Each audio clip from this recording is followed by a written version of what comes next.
It is 9 p.m. in India, 8:30 p.m. in Pakistan, where counting is underway after a day of polling. It was marred by violence, internet suspension, polling delays.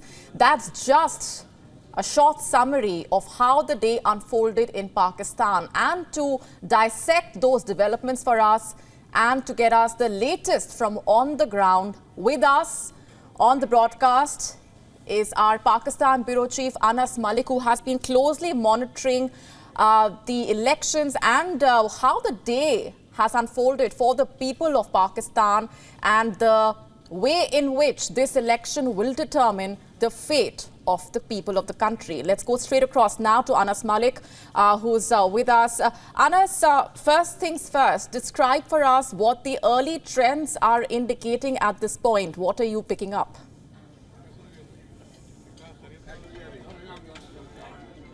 Well, there is no official word as yet, Molly, but going by the media reports that are there, it looks like that it is going to be a mix and match here in the 17th General Assembly, National Assembly of the country. It is very interesting to note that because a lot of independent candidates, both backed by the PMLN and the Pakistan Tehreek-e-Insaf, are currently in the lead. That's what the trend indicates. So there is no official word as we speak from the Election Commission of Pakistan on the development as of now. That being said, we are awaiting results and we would be expecting some results coming in sometime around 9 or 10 Pakistan time, sometime later towards in the evening. Molly? Anas, if you can just describe to our viewers what the day has been like for the people of Pakistan. There were reports of delays at certain polling stations. Of course, it's been an election that's been marred by violence as well. How and to what extent has that actually affected the voter sentiment on the ground? Well, there were some delays. There were some delays in Karachi, there were some delays in central Punjab, and there were some delays in Gujarat. But the Election Commission's monitoring and complaints cell, we were reporting from there earlier today, they dismissed the report, saying that it is pretty normal when such an electoral process is happening of this scale. It is pretty normal, and that these delays, these complaints were resolved. It is pertinent to mention that about 55 complaints were received by the Election Commission's monitoring and complaint cell, and they claim to have resolved them at that point of time itself. That being said, with regards to the violence, we saw at least 2 incidents. One in Diyai Khan in Khyber Pakhtunkhwa, where a police van was attacked, and that led to the killing of 4 policemen, those who were on election duty, and 3 being injured. And then in Kharan, where a polling station was attacked in Balochistan, where at least 2 levies personnel have lost their lives. But overall, if I talk to you in the country overall, there were some minor incidents of altercations or brawls reported, but nothing that of too major in nature. So all in all, if you were to compare it with the previous years or yesteryears, this has been, at least prima facie, this has been one of the most peaceful elections, though one of the bigger factors would be for any violence going underreported would be the fact that the mobile phone services were suspended just as Pakistan went to polls. 4 minutes before the polls opened in the morning, the mobile phone services were suspended, and now as I talk to you, the Ministry of Interior has said that 12 hours later, in fact 13 hours later, they're now in the mood to reopen those cellular services. Molly? Right. What details do we have at this point about the voter turnout, roughly?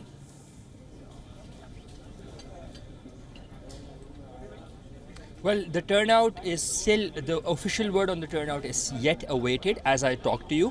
But the initial trends, and having spoken to ground sources and having spoken to people and having witnessed the polling process, officials say that we would be expecting the turnout somewhere between 40 and 45%, though this is still a bit unclear, and the final word on the voter turnout would be known from the Election Commission itself as in when it puts out the preliminary results, the official and unofficial results both on its part. Molly? Right, Anas, give us a sense of the reactions of the voters you've been speaking to all throughout. What are their expectations really from this election, and what are the immediate issues that they would like should be prioritized, should be dealt with? Well, the voters seem to be of the opinion that mostly were PTI dominant. So they were there. They said that we have to vote because it's not that it's a choice, but it's something that we owe to the nation. It's a right to vote. But overall, the voter sentiment, as I said, it's reflected on the screens as well, where it's a mix and match. More so are independents who are in the lead. Somewhere is the Pakistan People's Party who's in the lead. Somewhere in parts of Punjab, there are candidates who are backed by the Pakistan Tehreek-e-Insaf. They are in the lead. In parts of Khyber Pakhtunkhwa, there are candidates backed by the Pakistan Muslim League Nawaz. A couple of them, they are in the lead. So it's a mix and match, and that is the exact voter sentiment as well, which is a reflection on what the trends are like. Be expecting going forward.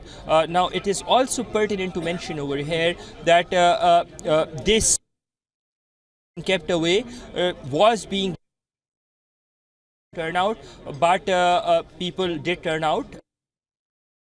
And in greater numbers, though we're still, as I said, we're still awaiting a word with regards to the exact figures of the voter turnout. But on the other hand, the votes, the number of votes that have been accounted for as yet, that does indicate that political analysts and pundits, their predictions were going wrong. That is number one. And number two, that the fresh voter factor, that's about 17 million first-time voters, they might have just played a very pivotal role in these elections, the results of which are still awaited. Molly? All right, we are leaving it there for the moment, Anas Malik, but do continue to track those updates, and we will, of course, keep coming back to you as and when we know more. Thanks very much.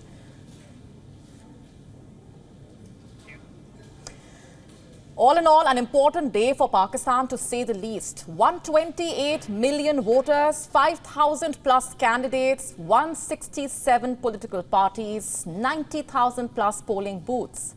4 months after Pakistan was originally scheduled to vote, polls opened today amid the spectre of violence and internet blackouts. Pakistanis got the chance to exercise their democratic right and choose their next prime minister. Yet nothing about this election is either free or fair, as many have said. The Pakistani establishment may be going out of its way to promise a transparent election, but only a few doubt which party will come to power or who the next prime minister will be. And that should in itself tell you everything you need to know about a country where military generals have the ultimate power.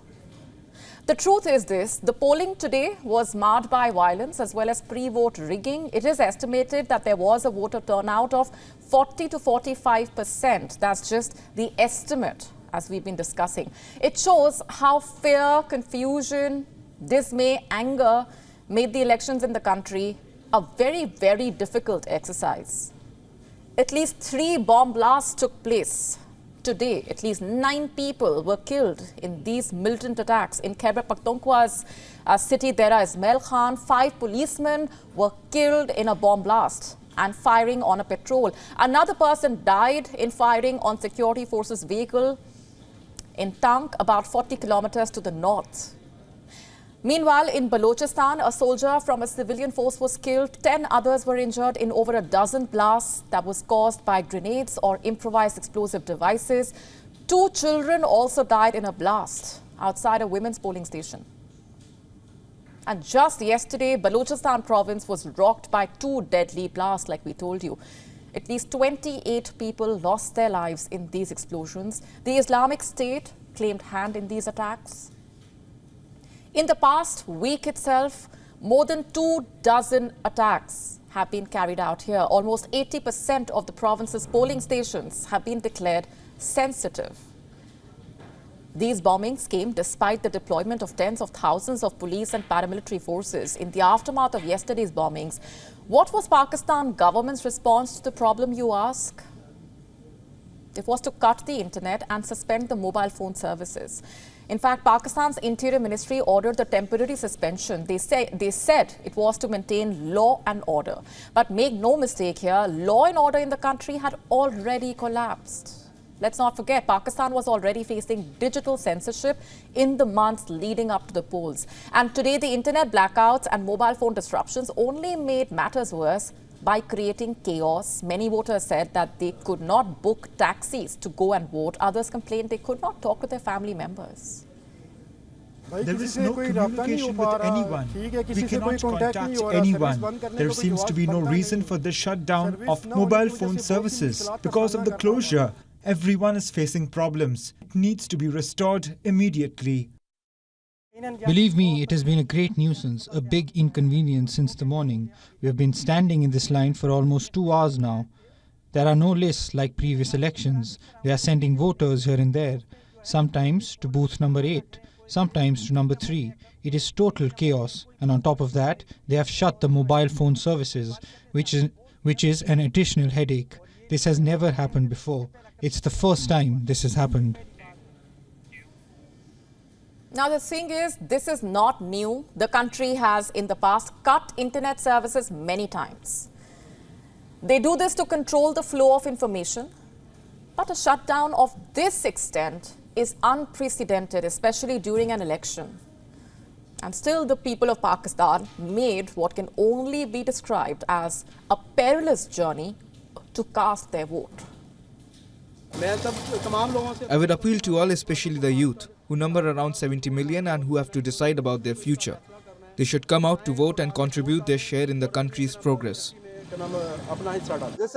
Everyone knows the bad times that Waziristan has gone through. The whole world saw what happened here and what is still happening there. That is why we want people to elect candidates who will resolve all our problems, who will change the conditions and policies that have been going on for 20 years and who will do something to improve our future. So the people are returning home to vote.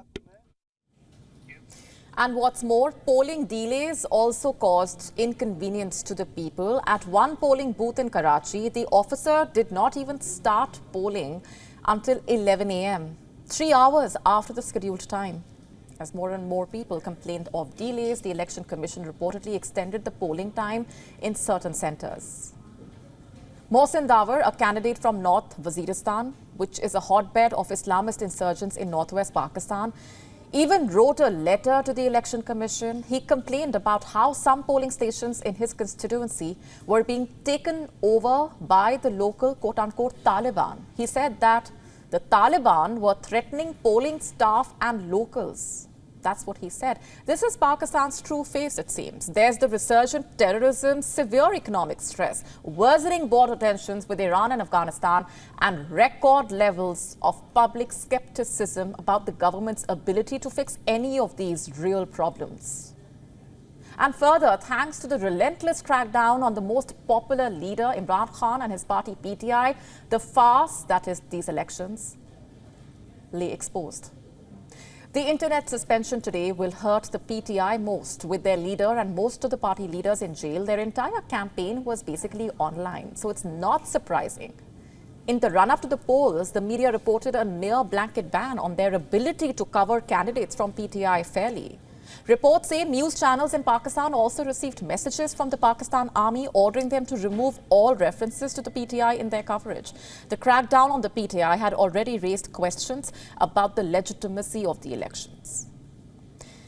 And now, three-time former Prime Minister Nawaz Sharif is expected to claim victory with the backing of the military. He himself was ousted, remember, when he fell out of favor with the military in the year 2017. And Imran Khan, with the military support, was made the Prime Minister. The tables have turned again. It is Imran Khan behind the bars. The entire thing is a complete mockery of democracy. And one thing is for sure, whoever forms the next government will have their work cut out for them. First on the agenda will be the ongoing economic crisis, of course. The true test of Pakistan's democracy will begin after the elections. The country is already in doldrums. Can things get better, or will they get even worse? We will have to wait and watch. WION now available in your country. Download the app now. Get all the updates on the move.